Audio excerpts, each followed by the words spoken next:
언제도 주님은 우리를 다 오라 명하십니다. 우리가 어떤 상황이 있든지 주님 앞에 나오시면 주님이 우리의 모든 문제들을 친히 담당해 주시고 능력 주실 줄로 믿습니다. 오늘 오순절날 성령이 임하고 교회가 처음 생겨나기 시작했죠. 오순절날 태동된 교회는 예수 믿는 사람들을 죽이려 하는 그 사람들을 두려워하지 않게 되어지고 세상을 두려워하지 않게 되었습니다. 오직 하나님의 뜻을 구하는 공동체가 된 것이죠. 사람들에게 칭송을 받는 공동체가 되었습니다. 선교하는 공동체가 되었고 사람 모두가 자기를 주장하지 않고 자기 것을 주장하지 않고 기적이 일어나는 교회, 협력하여서 연합하는 교회요, 날마다 모이게 힘쓰는 교회였다라고 오늘 성경이 증언하고 있습니다. 그러면 갑자기 신약 성경에 이런 교회가 태동된 것일까요? 아니죠. 이미 구약 시대 때에 교회의 예표적인 모습들이 많이 보여집니다. 구약 시대 때 대표적인 교회의 예표로는 4가지가 있어요. 첫 번째 노아의 방주입니다. 모든 사람이 죄를 지어 하나님의 심판을 받고 멸망할 때에 하나님께서는 저들을 구원하기 위하여 방주를 예비하라 말씀하셨죠. 그리고 방주에 올라탄 사람들은 모두 구원을 받았습니다. 방주를 만드는 것도 믿음이고 방주에 올라타는 것도 믿음입니다. 오직 믿음으로 말미암아 구원받는 이 구속의 사건이 노아의 방주 사건에 그대로 보여진 것이죠. 두 번째는 광야 시대입니다. 우리는 그것을 광야 교회라 얘기하죠. 애굽에서 나온 이스라엘 백성들이 가나안을 향해 나아갑니다. 홍해를 건너고 요단강을 건널 때까지 광야에서 40년 동안 유리합니다. 왜 40년 동안 광야에 있어야만 됐을까요? 애굽에서 400년 넘동안 생활하면서 때 묻었던 이 생활 풍습들과 또 영혼을 깨끗하게 하는 정화 작업이 그들에게 필요했기 때문입니다. 광야에서 그들은 영적 출애굽이 이루어져야 됐습니다. 장차 누리게 될 영원한 축복의 생을 준비하는 기간이 바로 이 광야 교회입니다. 세 번째로는 예루살렘 성전이 있습니다. 이 성전에는 제단이 있고 제사하는 의식이 있었습니다. 많은 사람들이 성전에서 찾아와 회개하고 하나님 앞에 제사드림으로 속죄함을 받았습니다. 그러므로 예루살렘 성전은 회개하고 죄사함 받는 오늘날 교회의 모습을 예표하고 있는 것이죠. 네 번째는 곳곳에 흩어져 유대인들이 세운 회당이 있습니다. 회당에서 주로 하는 일은 말씀이 선포되어지는, 말씀을 다시 말하면 설교하는 강론이었고, 그리스도인들은 여기서 말씀을 듣고 그 말씀을 대로 살고자 애쓰는 훈련 도장으로서의 교회의 모습이 바로 이 회당에서 이루어지고 있었습니다. 구약시대에는 이와 같이 교회가 무엇인가를 예표하는 모습을 볼 수가 있죠. 노아 방주를 통해서 믿음을 배우고 광야 교회를 통해서 영적 출애굽을 배우고 새로운 땅에서의 삶을 준비하는 훈련을 하게 되어집니다. 성전을 통해서 죄인들이 찾아와 회개하는 모습과 예배의 원형을 보게 되어지죠. 또 회당을 통해서 말씀 선포와 그리스도인들의 삶에 대해서 배우게 되어집니다. 어느 신문 기자가 구세군의 창시자 윌리엄 부스에게 다가오는 미래의 가장 큰 위험은 무엇이겠습니까? 라는 질문을 던졌죠. 그럴 때 윌리엄 부스가 이렇게 얘기했습니다. 교회가 이 세상에서 중생 없는 용서를 말하는 철학적 기독교와 그리스도가 없는 기독교를 소개하는 것이고, 성령 없는 종교, 하나님 없는 정치, 지옥 없는 천국을 소개하는 것이 인류의 가장 위험한 요소다. 오늘날 이 시대를 들어보면 벌써 100년 전에 윌리엄 부스가 했던 이야기가 오늘 새삼스럽게 다가옵니다. 교회가 교회로서의 기능을 상실해버리는 것, 그것이 이 세상의 가장 큰 위험 요소다. 핵무기가 아니고 어떤 전쟁 무기가 아니라 기독교가 그 정체성을 잃어버리는 것이 가장 큰 위험이다 라고 이야기하는 겁니다. 오늘 성경이 말하는 참 교회의 모습은 어디에 있습니까? 우리는 예루살렘에 있었던 이 첫 번째 교회, 그 교회의 모체로 돌아가서 교회의 참 모습을 생각해 봐야 됩니다. 그리고 우리가 어떤 교회의 모습으로 가야 될지를 꿈을 꾸고 기도하고 이루어 가야 될 줄로 믿습니다. 그러기 위해서는 먼저 교회가 아닌 것들에 대해서 두 가지를 알아야 돼요. 여러분, 교회가 아닌 것들을 우리는 교회라 오해하는 것이 있어요. 그 첫 번째가 교회는 건물이 아닙니다. 그런데 사람들은 자꾸 교회를 건물로 생각한다는 거예요.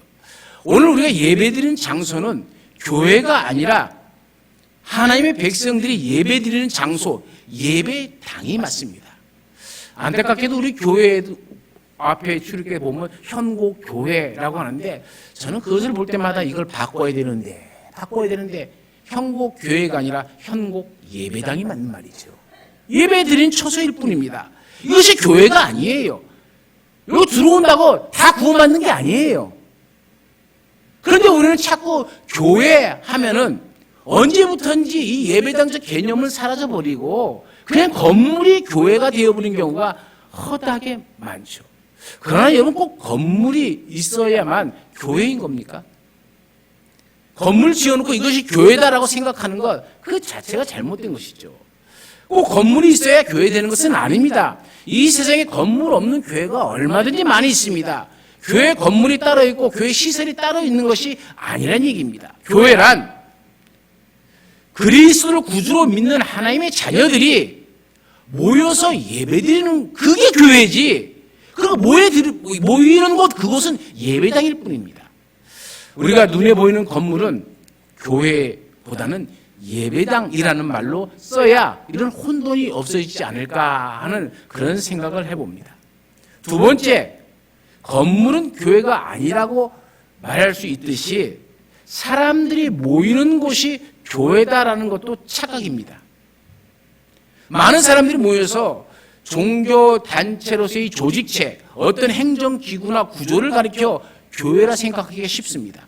사람들이 모여서 서로 친교하고 구제하고 사랑하고 봉사하면 이것이 교회이다라고 생각하는 사람들도 많이 있습니다. 그러나 천만의 말씀입니다. 그것은 교회가 아닙니다. 그렇다면 참된 교회는 어떤 것이겠습니까? 참된 교회는 제일 중요한 것이 뭐냐면은 교회의 근본이신 그리스도가 계셔야 됩니다. 살아계신 그리스도가 있어야 교회가 되어지는 겁니다. 두세 사람이 모여도 그리스도가 있는 곳이 교회입니다. 우리는 이러한 의미를 분명히 알아야 됩니다. 교회의 머리는 그리스도라고 성경은 분명히 얘기합니다. 교회는 그리스도의 몸입니다. 어느 구석에서나 그리스도를 만나고 그리스도를 체험하고 그리스도를 채취를 느낄 수 있어야 됩니다. 우리가 이 자리에 나온 목적이 뭡니까? 왜 이 자리에 나왔습니까? 친구를 만나러 왔습니까? 교회가 친교 장소는 아닙니다. 오직 교회에 나온 목적이 있다면 오직 하나, 주님을 만나기 위해서 나온 줄로 믿습니다. 하나님을 만나는 길이 교회에 있고 그리스도와 사귀는 길이 여기 있다고 믿기에 우리가 교회에 나오는 겁니다. 그러므로 교회에서는 하나님과 만나는 만남의 역사가 있어야 됩니다. 가끔 목회자들이 모이면 그런 얘기들을 나눕니다. 어떻게 교회가 부흥될까? 어떻게 교회가 부흥될까? 저도 그 몸에 딱 이렇게 하면 된다라고 말할 수는 없습니다. 대답하지는 못해요. 그러나 다만 한 가지 원칙이 있어요. 교회가 부흥되는 것이 중요한 것이 아니라 교회에 그리스도가 있느냐가 중요한 것이고, 교회에 그리스도가 있다는 이 말은 교회가 교회다워져야 된다는 겁니다.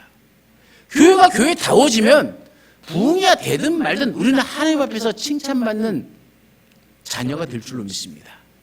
그러나 아무리 많은 사람들이 모였다 할지라도 교회가 교회답지 못하다면 그것은 하나님 앞에 책망 들을 일이지 결코 칭찬받을 일이 아니라는 것이죠. 그러면 여러분, 교회가 교회답다, 교회된다는 말이 무슨 뜻입니까? 그것은 곧 우리 안에 그리스도가 살아계셔야 된다는 거예요. 살아계신 그리스도께서 내 안에 현존해 계실 때에 교회가 교회다워지는 겁니다.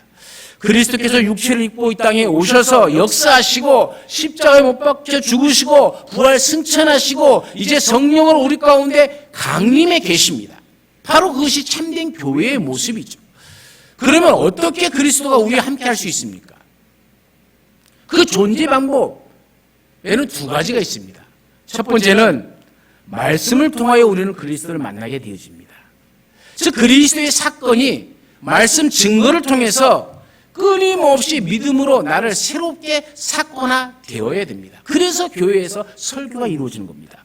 그리스도의 사건은 이미 성경에 써 있습니다. 말씀의 증거는 설교입니다. 끊임없이 믿음을 통해서는 건 나의 삶입니다. 말씀을 듣고 내가 그 말씀대로 살기 위해서 끊임없이 살아갈 때에 그 말씀대로 이루어지는 사건, 그것이 사건화라 얘기합니다. 그리스도께서 나를 위해 십자가 돌아가신 역사가 그래서 날마다 새롭게 나에게 다가와야 되고 내 삶이 그 일로 인해서 변화되어지고 내 인생이 변화되어지는 것, 그것이 바로 교회의 참된 모습이고 그리스도를 만나는 사건이 되어지는 겁니다. 두 번째는 성령의 역사를 통해서 그리스도를 만납니다. 성령이 유로자가 되어주시고 해석자가 되어주십니다. 그래서 성령의 별명은 그리스도의 영이죠.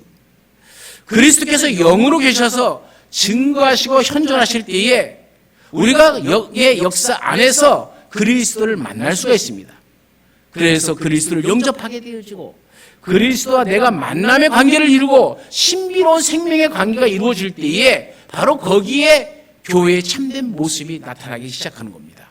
한마디로 줄여 말한다면 중생이 있는 곳에 교회가 있다라고 할 수 있습니다. 중생이 뭡니까? 예수 그리스도 안에서 다시 태어나는 것입니다. 예전의 삶을 버리고 새로운 삶을 살아가는 모습이죠. 말씀과 이런 성령의 역사가 있을 때에 거기 안에 중생의 신비한 역사가 나타나기 시작하는 겁니다.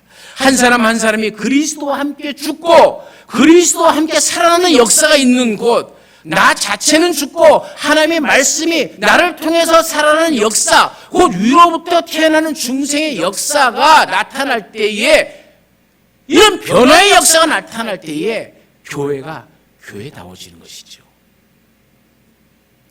그런데 이 세상에는 그리스도 없는 교회가 너무나도 많습니다.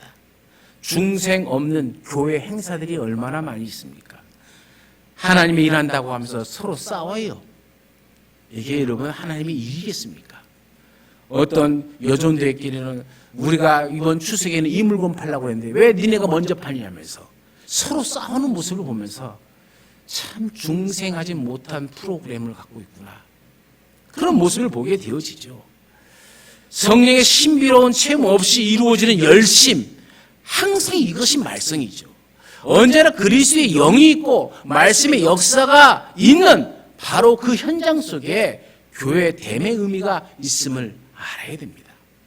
어떤 사람은 교회란 무엇이냐 하는 것에 대하여 아주 재미있는 표현을 썼어요. 배구나 농구 경기를 보면 한참 뛰다가 작전 타임이라는 것이 있어요. 선수들과 감독이 모여서 수건합니다. 그런데 그게 바로 교회다라고 얘기하는 거예요. 왜 그게 교회냐? 그렇게 얘기했더니 경기를 치른다. 우리 이 세상에 나와서 경기를 치는 것과 똑같은데 잘 안 풀리고 안 될 때에 작전 타임을 하는 것이죠. 작전 타임에서 감독이 그렇게 해서 안 되고 이렇게 하고 너는 이렇게 하고 움직여야 되고 너는 이렇게 해야 된다. 자, 계획을 세우는 것이죠. 새로운 작전 계획을 세우고 새로운 지시를 받고, 다시 말하면 우리가 교회에 나와서 일주일에 한 번씩 이렇게 교회에 나와서 성령의 인도하심을 받고 다시 말씀을 들으고 내 삶이 이렇게 바뀌어져야 되겠구나, 내가 이 경기를, 세상과의 경기를 이렇게 해야 되는구나 하는 것을 배우고 나가서 그 지시를 따라 해나가면서 승리하게 만들어가는 것, 그래서 교회를 작전 타임이다 라고 얘기하는 거죠. 이 말을 듣고 저도 한번 생각해 보세요. 내가 생각하는 교회는 무엇일까 라고 생각했을 때에 저도 그런 생각을 해봤어요. 교회는 주유소와 같다. 요새 아무리 좋은 자동차라도 기름을 넣지 않고는 달릴 수가 없죠.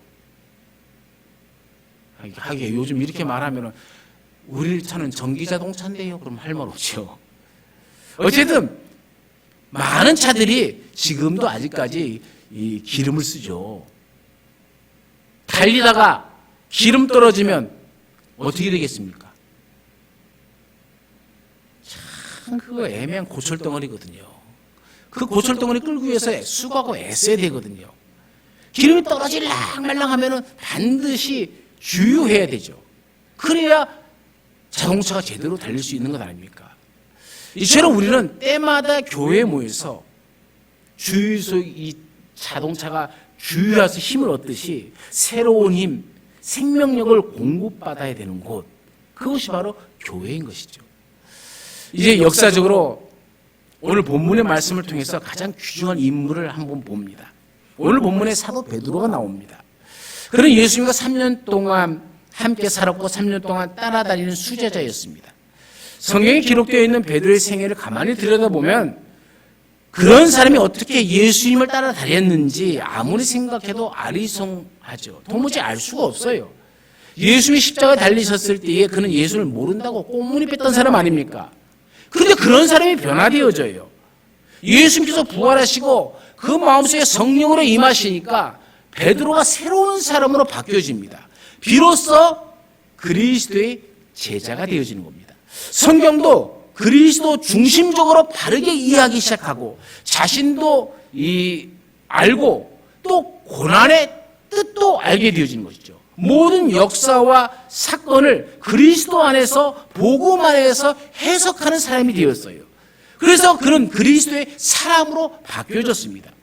바로 그것이 교회다. 그것 말이에요. 본문에 있는 사건을 역사적으로 거슬러 올라가서 생각해 보면 여기에 깊은 뜻이 있죠. 설교를 듣기 위해서 3,000명이 모였습니다. 3,000명 앞에서 베드로가 설교를 합니다. 너희가 십자가에 못 박은 이 예수를 하나님이 주와 그리스도가 되게 하셨느니라. 이것이 설교의 결론입니다. 너희가 십자가에 못 박은 이 예수라고 얘기합니다. 사람들이 무심히 이 말씀을 읽어갑니다만은 다시 한번 깊이 생각해 봅시다. 예수님이 십자가에 돌아가신 사건은 베드로가 설교하기 이전에 50일 전에 발생한 일이죠. 이제 50일 지났습니다. 저들은 생생하게 기억하고 있습니다. 누가 예수를 팔았는지, 누가 예수를 죽였는지, 가룟 유다가 배반했고 가야바가 고소했고 빌라도가 재판했고 로마 군인들의 긴 못으로 예수님의 손바닥에 못질을 하고 옆구리를 창으로 찌른 것, 이런 사건들을 50일밖에 지나지 않았기 때문에 다 기억하는 거예요. 십자가의 사건의 원인과 과정을 저는 생생하게 알고 있습니다. 누가 그 사건이 연루되었는지 잘 알고 있는 사람들 앞에서 베드로가 너희가 예수님을 십자가에 못 박았다 라고 합니다. 그때에 저들은 마음이 찔려서 형제들아 우리가 어찌할꼬 이렇게 얘기합니다. 만일 여러분이 그 자리에 있었다면 뭐라고 얘기하겠습니까? 저도 그 자리에 있었다면 뭐라고 얘기할까? 내가 뭐라고 얘기했을까? 그렇게 생각해 봤더니 그랬을 것 같아요. 베드로 선생 좀 말씀 조심하라고. 내가 언제 예수님을 십자가에 못 박았냐고. 내가 언제 예수님을 배반했냐고. 난 당신처럼 모른다고 하지도 않았다고. 그냥 아무 소리 안 하고 있었을 뿐이지. 그냥 따라다니고 있었을 뿐이지. 엄연히 판 사람 따로 있고 재판에 넘긴 사람 따로 있고 재판한 사람 따로 있고 못 박은 사람 따로 있는데 왜 우리 보고 예수를 죽였다고 하느냐? 충분히 이렇게 말할 수 있었겠죠. 그런데 성경에 나타난 사람들은 베드로의 말에 의의를 제기하지 않습니다. 그 설교를 듣고 마음 아파합니다. 맞다. 내가 예수님을 십자가에 못 박힌 죄인이다. 맞다. 나의 죄 때문에 예수님이 십자가 달려 죽으셨다. 이것을 저들이 압니다. 생생하게 느끼는 겁니다. 이게 무슨 뜻입니까? 내가 예수님을 죽였다는 것, 예수님 나를 위해 죽으셨고 내 죄 때문에 죽으셨고 내 의를 위하여 부활하셨다는 것, 다시 말하면 이 십자가 사건을, 이 부활의 사건을 나의 사건으로 받아들이는 것이죠. 이것이 바로 예수님을 믿는 첫걸음이죠. 본문에 저들은 그렇게 받아들이고 나서 세례를 받았습니다. 여기에서 우리가 분명히 알아야 될 것은 십자가 사건을 나의 사건으로 받아들일 때에 거기에 구원의 역사가 있는 겁니다. 제가 어느 한 아는 집사님이 계신데 그분이 이야기를 나누다가 신앙 간증을 들었어요. 그분 말씀에 교회 나온 지 제가 15년 정도 됐는데 처음 나오기 시작할 때 제일 어려웠던 것이, 교회 나와서 제일 어려웠던 것, 여러분 처음에 여러분 교회 나왔을 때 제일 어려웠던 게 뭡니까? 이분은 제일 어려웠던 게 졸음이었대요. 목사님이 설교하는데 교회 처음 나온 사람이 듣는데 무슨 말인지를 모르겠다는 거예요. 베드로가 어쩌고, 뭐 베드로 말도 처음 들어보고, 뭐 바울이 어쩌고, 뭐 예레미야가 어쩌고, 뭐 온갖 뭐 사람들이 처음 듣는 얘기니까는 가만히 입 다물고 앉아 있으니 졸음만 쏟아지더라는 거예요. 예배 시간에 왜 그렇게 졸리는지 시작부터 끝까지 졸지 않으려고 무던히 애썼는데 졸음을 이길 수가 없더라는 겁니다. 두 번째로 어려운 것은 어쩌다 목사님 설교를 들어도, 그래서 내가 좀 은혜 받았다고 했던 내용들을 가만히 뒤져보면은 그런 것들이에요. 이 말씀은 내 남편이 들어야 되는데, 이 말씀 우리 시어머니가 들어야 되는데, 꼭 맞는 말씀인데 왜 하필 이럴 땐 시어머니가 교회를 안 나오네, 이럴 땐 하필 남편이 교회에 안 나오네. 어쩔 때는 이 말씀 잘 들었다가 우리 애들한테 해줘야지, 이런 생각만 들더라는 거예요. 그런데 어느 날 이 여집사님이 중생을 체험했어요. 그 다음부터 말씀을 들을 때마다 모두 내게 주시는 말씀이다 라고 받아들이기 시작했다는 거죠. 내가 잘못했고 내가 회개하고 나서 다른 사람 생각은 전혀 나지 않더라는 거, 오직 내가 회개할 것밖에 생각나지 않더라는 것이죠. 어쩌면 이토록 나를 정확하게 아실까? 어쩌면 이렇게 꼭 필요한 말씀을 하실까? 어쩌면 목사님은 나의 삶을 또 꿰뚫어 본 것처럼 얘기하실까? 모든 말씀이 내게 주시는 말씀으로 받아들여지다 보니까는 이제부터는 졸리지도 않고 교회 예배에 지각도 하지 않게 되었답니다. 그래서 예수님을 자기는 새롭게 믿게 되었고, 자연히 새롭게 이 믿음이 생겨나기 시작하면서부터 이웃 사랑하고 봉사하게 되었다고 아주 매우 기분 좋은 간증을 들었습니다. 제가 그래서 그렇게 얘기했어요. 집사님, 15년 동안 믿은 것이 아니라 집사님은 그 순간, 지금 이 순간부터 예수를 믿기 시작한 겁니다. 그러니까 이제는 세례 다시 받아야 될 것 같습니다. 그랬더니 웃더라고요. 여러분, 이제부터 시작입니다. 교회에 얼마나 오래 다녔느냐, 그것이 그리스도인이냐 그리스도인이 아니냐를 결정하는 것이 아닙니다. 그리스도를 내 구주로 영접하면서부터 그리스도와 나의 그런 신비로운 관계가 맺어지는 순간부터 그리스도인이 되어지는 겁니다. 그때부터 내 마음과 심령을 하나님의 말씀이, 성령이 지배하기 때문에 그런 거예요. 그래서 십자가 사건을 내 사건으로 받아들이고 회개하고 세례를 받아 그리스도의 사람이 되어지는 겁니다. 두 번째로는 말씀과 그리스도의 영이 있는 곳에 교회가 있습니다. 나는 십자가 아래 완전히 죽어버리고 그리스도의 역사로 말미암아 중생할 때에 바로 거기에 교회가 있는 것이죠. 요새는 복음 없는 선교가 많아요. 그리스도의 영이 없는 봉사가 많아요. 중생을 모르는 사람들이 프로그램을 얼마나 많이 행하는지 몰라요. 그래서 말이 많고 문제가 많아요. 영혼 없는 몸이 죽은 몸과 같이 말씀과 성령 없는 그리스도인이나 교회는 죽은 것이죠. 죽으면 썩는 냄새밖에 안 나요. 교회가 쾌쾌한 냄새를 풍기고 있다, 온 동네에 악소문을 내고 있다, 교회가 죽은 겁니다. 그래서 악취가 나는 거예요. 살아있는 것은 악취가 나는 것이 아니라 생기의 기운이 나고 향기가 나는 것, 그건 살아있는 것이죠. 교회의 본래의 모습을 생각해 봅시다. 오늘 말씀을 통해서 여러분 이 교회를 보십시오. 예루살렘 교회를 보십시오. 그곳에는 신령하고 이 경건한 두려움의 교회의 모습이 있어요. 두려움이 있다는 거예요. 그래서 오늘 말씀에 뭐라고 얘기합니까? 사람마다 두려워하는데, 그러잖아요. 헬라 원문에 보면은 이것이 무슨 뜻이냐면은 모든 혼이 두려워했다라는 말이 됩니다. 이 두려움, 모든 영혼이 두려워했다는 거예요. 뭐를요? 교회를. 이 신령하고 경건한 두려움이 바로 이 교회의 모습이었죠. 그리스도의 임재의식입니다. 그리스도께서 여기 살아계신다라는 말은 회개한 심령의 자기 고백이죠.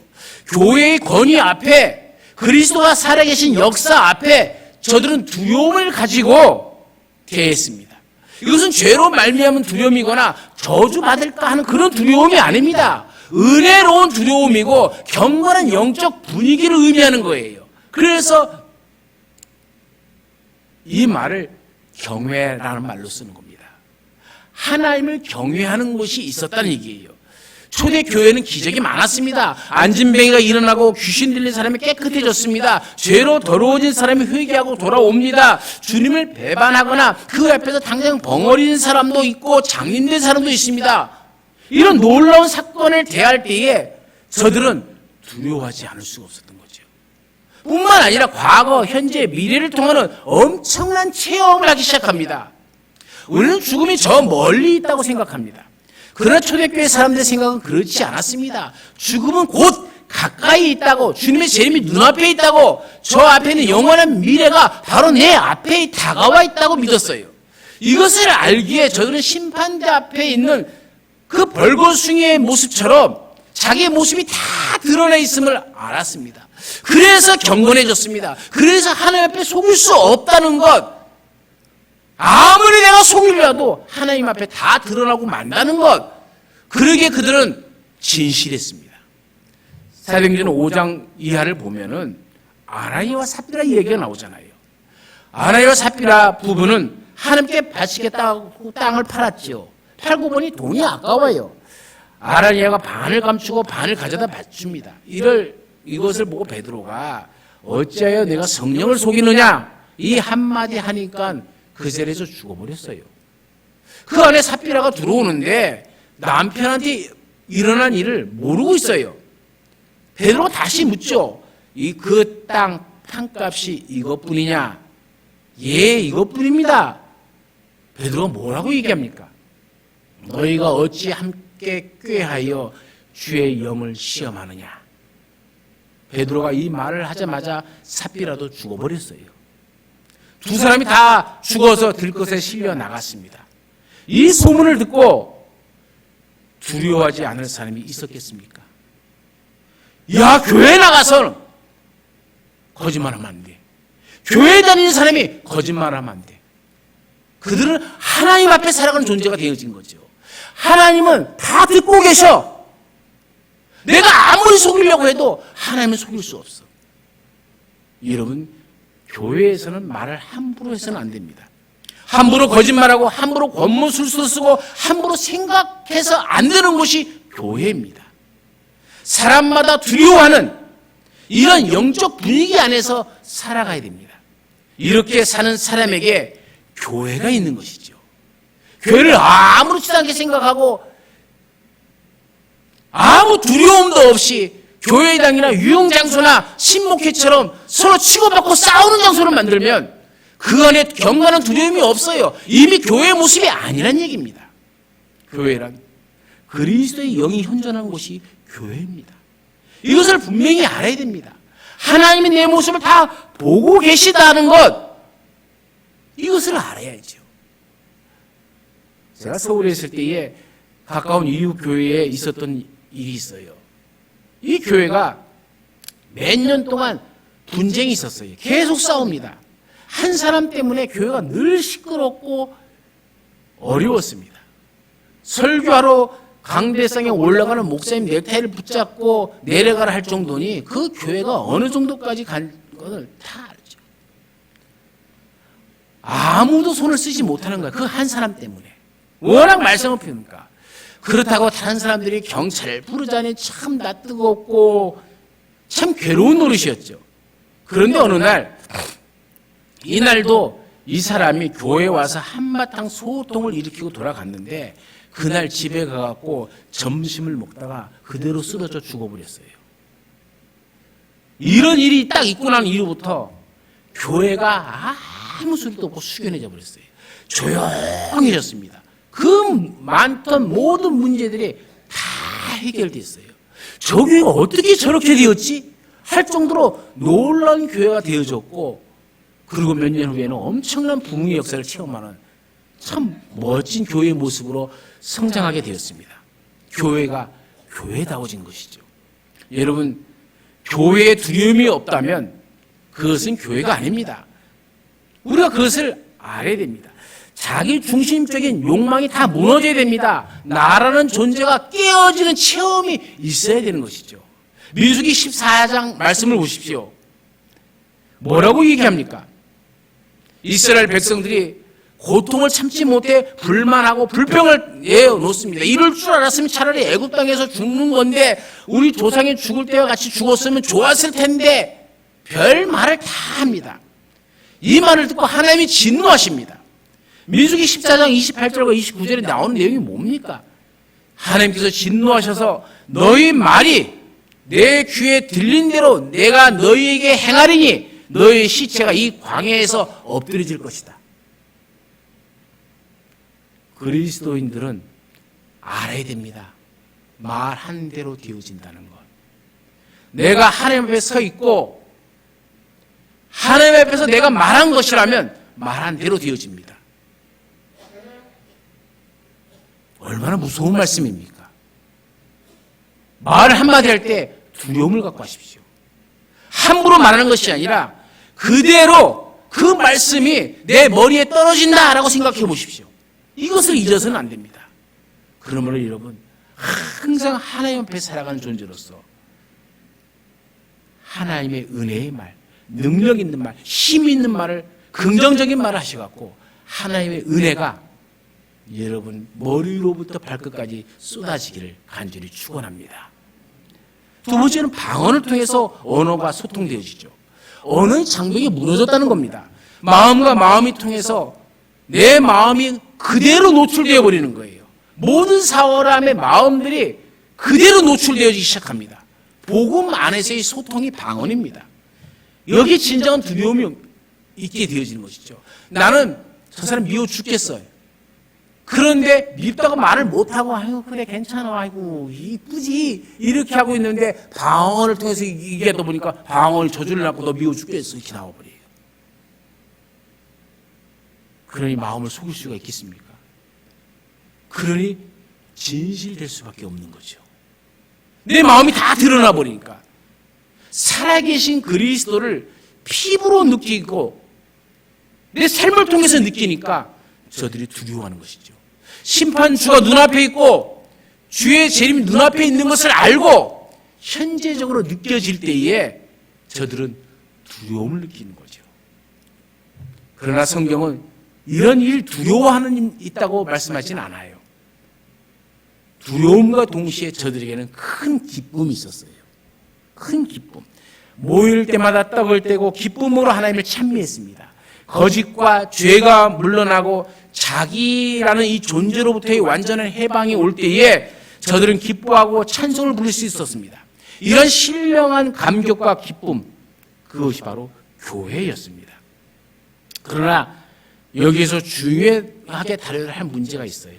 초대교회가 서로 모이고 유무상통하며 서로 사랑하고 도와주고 찬송하고 기뻐했지만 문제는 그것으로 끝났다는 겁니다. 그들은 중요한 것을 잊어먹었어요. 그게 뭡니까? 그들은 사명을 잃어버렸어요. 땅 끝까지 이르러 내 증인이 되라 하신 주의 사명을 잃어버렸습니다. 그것으로 만족하고 다시 말하면 전도할 생각을 하지 않았어요. 교인 수는 날로 더해갔으나 그들은 자기 처지에 안주하려 했습니다. 마침내 하나님께서 핍박을 보내셨습니다. 야고보가 헤롯 왕의 칼 앞에 죽어나가고 스데반이 돌에 맞아 죽어나가고 예루살렘에 있는 모든 그리스도인들이 핍박으로 말미암아 선지사방으로 흩어지게 되었습니다. 사도행전 8장을 보면 그 흩어진 사람들이 두루 다니며 비로소 복음을 전하게 되어집니다.